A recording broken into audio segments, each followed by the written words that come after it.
Hi అందరికీ నమస్కారం అండి. Welcome back to Sharath updates YouTube channel. Telangana రాష్ట్ర ప్రభుత్వం తెలంగాణ రాష్ట్ర రైతు భరోసా లబ్ధిదారులకు ఒక భారీ శుభవార్త అయితే తెలిపింది. అదేంటో తెలుసుకోవాలంటే వీడియోను ఎక్కడా కూడా స్కిప్ చేయకుండా పూర్తి వరకు చూడండి. అలాగైతేనే ఈ వీడియోలో ఉన్న సమాచారం మీకు కంప్లీట్గా అర్థమవుతుంది. అలాగే ఈ వీడియోలో ఉన్న సమాచారం మీకు కొంచెమైనా ఇన్ఫర్మేటివ్గా అనిపిస్తే వీడియోను ఖచ్చితంగా లైక్ చేయండి. లైక్ చేస్తేనే నాకు ఇలాంటి వీడియోలు చేయడానికి, మీకు ఇలాంటి ఇన్ఫర్మేషన్ అందివ్వడానికి నాకు మోటివేట్గా ఉంటుంది. దాంతోపాటు ఛానల్ని సబ్స్క్రైబ్ చేయండి. రాష్ట్రంలో రైతులకు పెట్టుబడి సాయాన్ని అందించేందుకు కాంగ్రెస్ ప్రభుత్వం అమలు చేస్తున్న రైతు భరోసా పథకం నిధుల కొరత కారణంగా క్రమక్రమంగా అమలు అయితే అవుతుంది.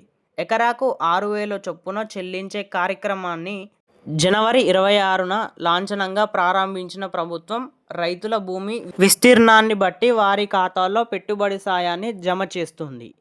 జనవరి 27న అన్ని మండలాల్లో 577 గ్రామాల్లో సాగు యోగ్యమైన భూములన్నింటినీ రైతు భరోసాను జమ చేసింది ప్రభుత్వం.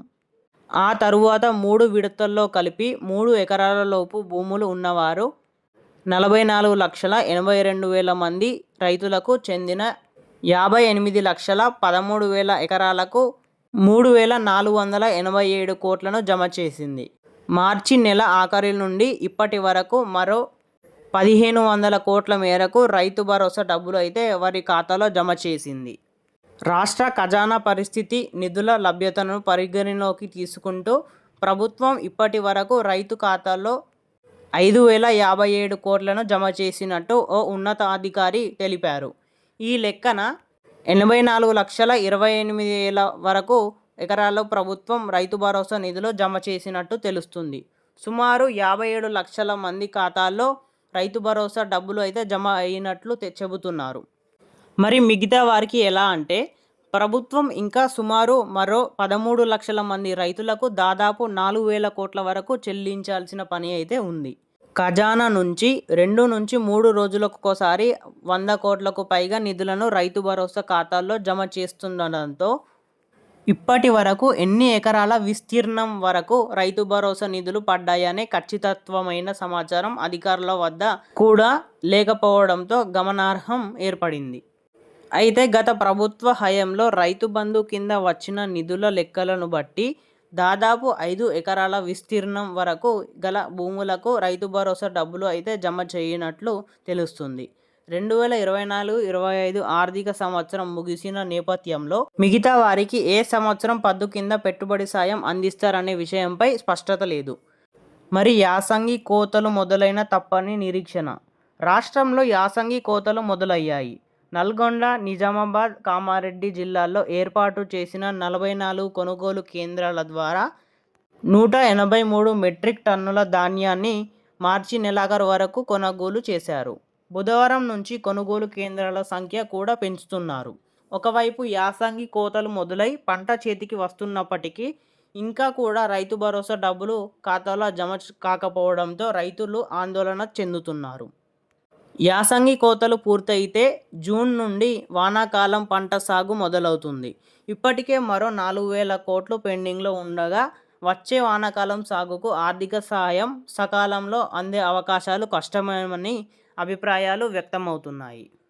రైతు భరోసా కింద సాగుయోగ్యమైన భూములన్నింటికీ పెట్టుబడి సాయం అందించనున్నట్లు ప్రభుత్వం ప్రకటించినప్పటికీ వివిధ కారణాలతో చాలా గ్రామాల్లో రైతులు ఖాతాల్లో డబ్బులు జమ కాలేదు.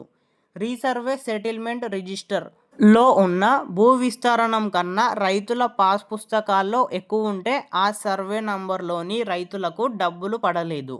దీనిపై ఫిర్యాదులకు సమస్య పరిష్కారం అయినట్టు అధికారులు చెబుతున్నప్పటికీ చాలా జిల్లాల్లో ఆ సమస్య పెండింగ్లోనే ఉంది.